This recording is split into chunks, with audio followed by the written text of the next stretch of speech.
Hi, today I'm going to show you how I made this mask out of an old t-shirt and stuff that you can find at your house. We need an old t-shirt like this. This one's a large and it's made of 100% pre-shrunk cotton. An envelope, scissors, paper clips, nail clipper, and a highlighter or a marker. So this is how our mask is gonna look like in the end. I just wanna make it clear that this is not a long-term solution. This is just enough to hold you down until you're able to get your hands on a real mask. This is an option for people who don't know how to sew, have no sewing skills, no bandanas, or anything that they can use to make a face covering of. At least this would still give you some amount of protection. So we are going to start by lining up our envelope to the side of the shirt and mark the whole way through. I'm just showing it off here. I already did a cut. And then you cut all the way across the shirt using the envelope as your guide. And this is how much we need. And then we're going to lay it flat and we're going to fold the first ½ inch downward like that. And then we're going to do another fold an inch from the top just like that, and that's going to be our first pleat. It's around the width of your thumb, and that's a second and a third one, and we're going to do it like 2 more times. We're going to do 5 pleats all together, just like that. So for size reference, it's about the size of a mask right there. To make our lives easier, we're just gonna use the envelope as a size guide because it's also roughly the same size as the surgical mask anyway, especially when it's stretched out like that. And so we are now gonna cut the excess cloth from our mask. We are going to stretch out the last pleat like that, put the envelope back on again, fold over the envelope, and then we're going to make the mark on where we're going to cut. Using really sharp scissors, we're going to cut it off. And so at this point, we're opening that back up and we're going to start making the holes for our straps. We're going to mark them, so about 1/4 of an inch from the side, and from the top we're going to mark it and we're going to press on the pen really hard so that it forms like sort of a little nipple on the other side. And that's where we're going to cut, so just like that. And then so it forms that, and then you're going to mark it again, and that's that. And then we're going to make holes on the pleats, so another one at the top right there.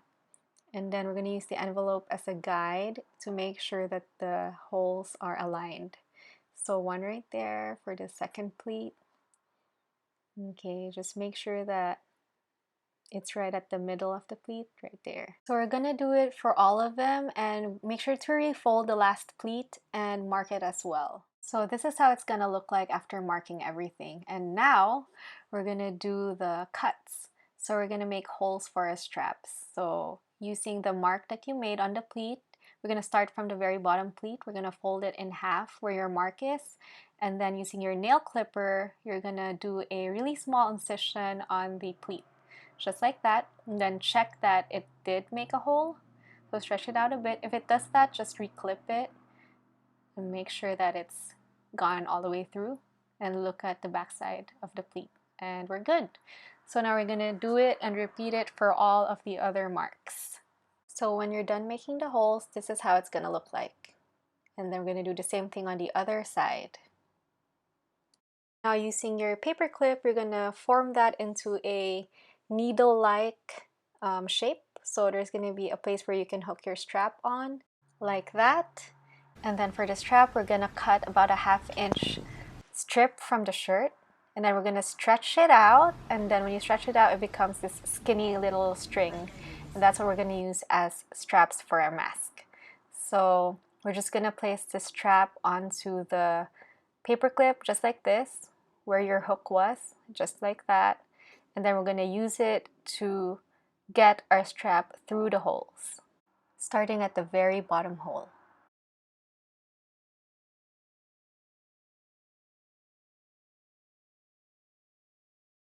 So when you get to the top part of the mask right here, you unfold the very first fold that we did earlier, and then you go through the second to the top hole, and then you pull it through. Just like that. We're going to leave the very last hole at the top, and then we're going to do the same thing on the other side. And this is how it's supposed to look like. We're going to flip it carefully, like that. And then we're gonna mark our final holes right here. So we're just pretty much just aligning the string where it's coming out of right there, and then we're just gonna make a mark. And then we're gonna cut through them again, just like so, and then we're gonna put the string through, and then we're gonna fold the very last hole on top of it, just like that. And we're gonna go through that as well. So now this side's done. We're gonna do the same thing on the other side.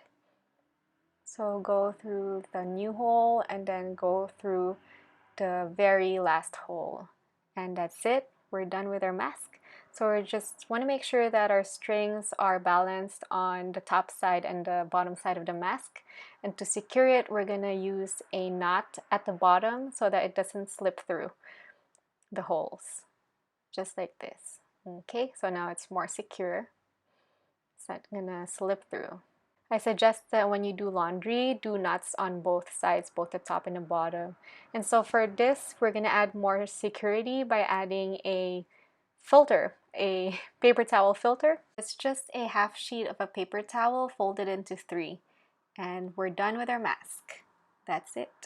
So it's actually not that easy to make, but I think that with some patience you will be able to do it. At least it offers some protection. Right here I'm putting on the mask by tying together the top straps first and then tying the bottom, and this is how it looks like when you're wearing it.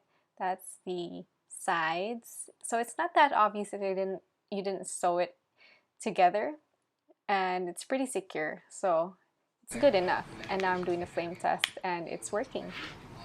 Okay, I feel ridiculous blowing a flame through this mask, but it actually works. So that's pretty much it. I hope this video can help anyone make a mask, and stay safe out there. Bye.